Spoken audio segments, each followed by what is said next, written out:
Wanted to give a quick announcement before we get into this very special episode of DSC. Next week, Wednesday, March 28th, 2019, I'm going to be giving a talk at Hawthorne for Creative Lab. Creative Lab is run by a lot of good friends of mine. It's a really, really cool resource for creative people in the DC area. My talk is going to be called Turn Your L's into Lessons. I'm going to be talking about what went wrong the last time I left my day job to become a freelancer. I'm going to talk very transparently about what you might be doing wrong, ways you can improve, and just I'm going to impart as much knowledge as I can based on all the many failures I've had in my career, especially moving forward when I'm going to be doing this again, but a little smarter this time. So yeah, Turn Your L's into Lessons by Creative Lab. It's going to be at Hawthorne in DC, March 28th. Hope to see you guys there. Click the show notes for a link to get into this event, and you're going to be using the promo code email50 to get a discount on that. If you're listening on iTunes or Spotify, just go to the show notes anyway on YouTube and click that link and get into this thing. I hope to see you guys there. Thank you for your ongoing support, and let's get into this show. Life comes full circle at you sometimes. I remember every time we had a guest lecturer come whenever I was in middle school, high school, or college to sort of talk to us about their career and all that stuff, and about what it's like to be an artist and all that sort of thing. I distinctly remember this guy, this cartoonist who my teacher, Miss Gaines, in Buck Lodge Middle School. This guy worked at Adult Swim or something, and he gave a speech, and I remember being so fucking like what, this guy makes cartoons, and that was one of the it stuck in my brain for obvious reasons now that I look back. But things come full circle, and I've imagined this for a really long time, being asked to speak at a school for something, and it's happening right now. I'm about to give my first talk in front of a college class. It's a very small class, which is good for me. I'm nervous as shit. They're not gonna know that though, because I'm gonna fucking fake it like I'm not nervous. That's my game plan. Fake it. Just completely walk in there like, motherfuckers, you know. And shout out to you guys if you happen to watch this vlog afterwards. You guys who I talked to in the class. Anyway, I'm at the University of DC, and I'm gonna give a talk. This beautiful campus. Give a talk to an art class and see what the fuck happens, baby. Okay, I'm just gonna go very much off the cuff. I'm very conversational. If you guys have any questions, please derail me. If there's anything you have questions about, like, you'll get more out of that if there's something I say that you think is interesting or you want me to dig into more, please just stop me and just be like, talk more about that, because this is really for you guys. Like, I remember when I've been in your position 10, 12 years ago. I was getting my BFA at UMD, and my favorite parts were moments like this when people would come and be like, I'm you 10 years in the future. So yeah, I've opened up a time portal. I'm you 10 years in the future. I have a lot of good news, and there's some bad news. There's stuff you're gonna have to struggle with. There's stuff that's gonna be fun for you guys in the future. I'm gonna give you as much knowledge as I can in this time. Yeah, my name's Dom. I do a lot of things. I think primarily I'd call myself an animator, but I think I'm a lot more things than that, because I like talking and being social more than the average animator. I think most animators are the kind of personality who like to kind of be in a basement by themselves, which is not a bad thing. They like to sort of be focused very much on one task and complete it. I like to do several things. I like talking and writing and directing, and everything I show you today, I wrote all of it. I wrote and directed, designed, animated the whole thing. A lot of these are from my control freak years when I didn't know how to delegate or give responsibilities to other people. What's your favorite character from anime, cartoons, any sort of? What? Shikamaru. Damn, that was my favorite dude back then. Shikamaru, that's a good one. Okay, so first thing I'm gonna show you is hip hop RPG. I got the idea of hip hop RPG. I feel like I'm from a similar demographic from all of you. It's like I understand hip hop and anime and rock music and just living in this area, and everything just feels like a mix. And I think the thing about you guys is you all are very special because you come from a place where you have so many cultural influences on you. That makes you very valuable. And I'm gonna keep talking about value over and over again because I want you guys to really value what's in your head, because that's what's gonna really help you, is like being like, my thoughts are valuable. You can't take them without paying me. You can't just take them and without there being a fair exchange. I caught you rapping in the back. I caught you rapping. I know y'all are very smart. Did any of you pick out any of my influences besides the music, which is very obvious? Yeah. But like, in terms of game design, what do you got? What did you? You're spot on. I mean, that's all the kind of stuff I like. And like I was telling you guys, I mean, all this stuff you grew up with, the cartoons you watch, the music, it's all ammo. Like you guys can take anything you want and make it into whatever it is you want.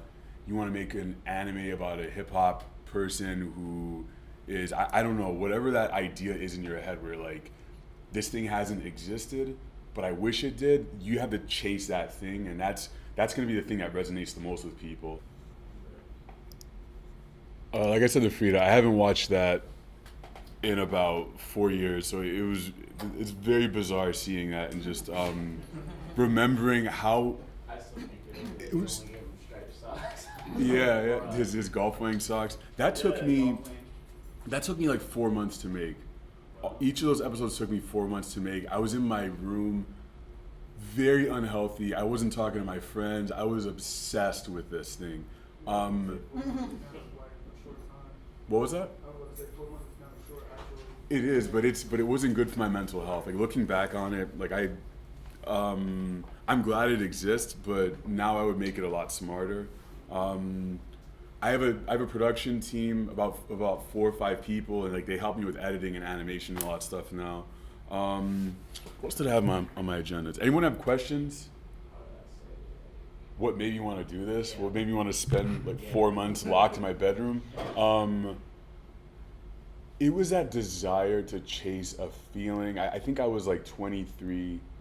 I was 23. I remember it was like raining one day, and I was listening to Swimming Pools Drank. And I was this idea gave birth to the rest of this. Like I imagined Kendrick jumping into a swimming pool that was glowing and then him sinking, but then the pool just keeps going and it just keeps on sinking, and then I'm like, why is he in this pool? And I was asking myself these questions like, why is he in this pool? Where is he going? So I started building this idea that like, okay, he's time traveling, he's going back. And I'm like, okay, well, what is he going back from? I'm like, okay, well, that's easy, apocalypse. Like, apocalypse happened, just like X-Men type stuff. Kendrick has to go back, so that I just keep, I just keep building back, okay, with Sentinels, like what is he running away from? What is everybody else doing? I made 6 episodes of Hip Hop RPG, and it ended up being, at this point, I guess I call it an unfinished project. I will come back to it, but I want to come at it from a very different angle next time, where it's like, I'll tell you guys my plan, sort of. It is to like, and I've never seen this before, but I want to try something where it's like,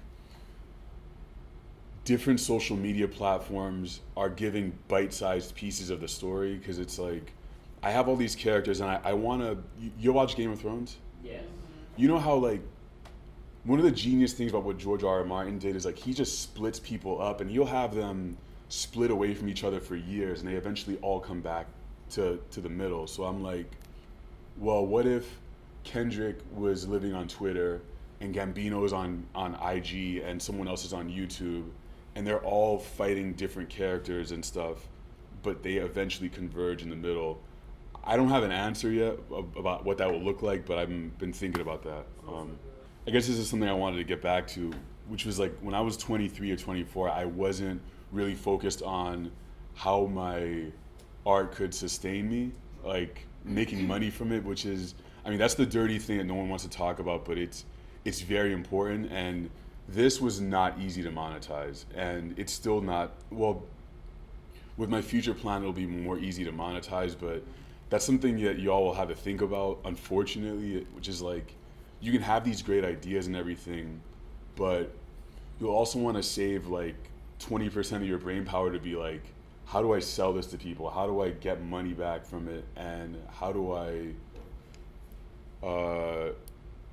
sustain myself from it? Because like, you guys, like, ultimately you want to be able to live from this stuff, and I think you can with your ideas if you super value them. Like, the next time someone asks you to draw something for them, like, please tell them to give you money for it. Be like, give me $50. And if they don't want to give you $50, just be like, I'm not doing it.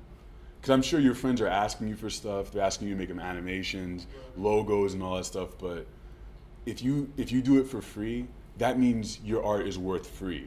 That's what your art is worth. If you're doing it for $50, it's worth $50. At some point, it's gonna sound crazy, but like, you're gonna have to look someone in the eye and be like, it's $1,000, and like, you can't, like, but it can't be a joke. You have to say $1,000. If they say no, then you're not doing it.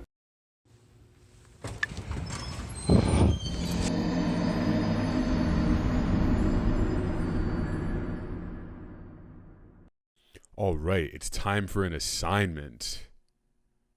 It's time for an art assignment from me to you. What you're gonna need is Photoshop. You can also use GIMP if you don't have any money and you're broke as fuck. You're not gonna need a graphics tablet. You just need a mouse, a computer, and a graphics crunching program. Photoshop, GIMP, After Effects will probably work too. If you don't have a computer, you don't have an internet access or whatever, then you can do a paper version of this. But you're gonna have to be smart and just twist the rules. You can figure it out. So what you're gonna do is open up a 5" by 5" document in Photoshop, and you wanna get an image of your favorite character from comics, anime, books, movies, whatever. Get an image of that character, put it on a layer, then make another layer. What you want to do with this assignment is manipulate the image of this character to the point where you can't tell who it is. Well, you're going to know who it is, but anyone you show it to won't know who you're looking at. That's your goal, is to obscure it. If you want a time limit, I would say 45 minutes minimum you should be spending on this. 45 minutes to an hour max. Keep the original character on a separate layer so that you can see the before and after, because you're going to want to see that. Other advice: always save your work as often as possible. The last rule before you get started on this is, after you're finished with this, tag me on it on IG, Instagram. That's the same thing. Twitter, whatever. At Dom Rabrun, DOMRABRUN. Tag me in it, and I want to review these things on the next episode. So do that. All right, let's have fun. Get into this. Enjoy it. Okay, so I gave this assignment to Frida's class, and they knocked it out of the park. They did such a good job at this that I wanted to share it with you all and see if you all would have similar results, because the competition is stiff. What you're seeing right now is what I came up with, and maybe some of you are out there being like, what?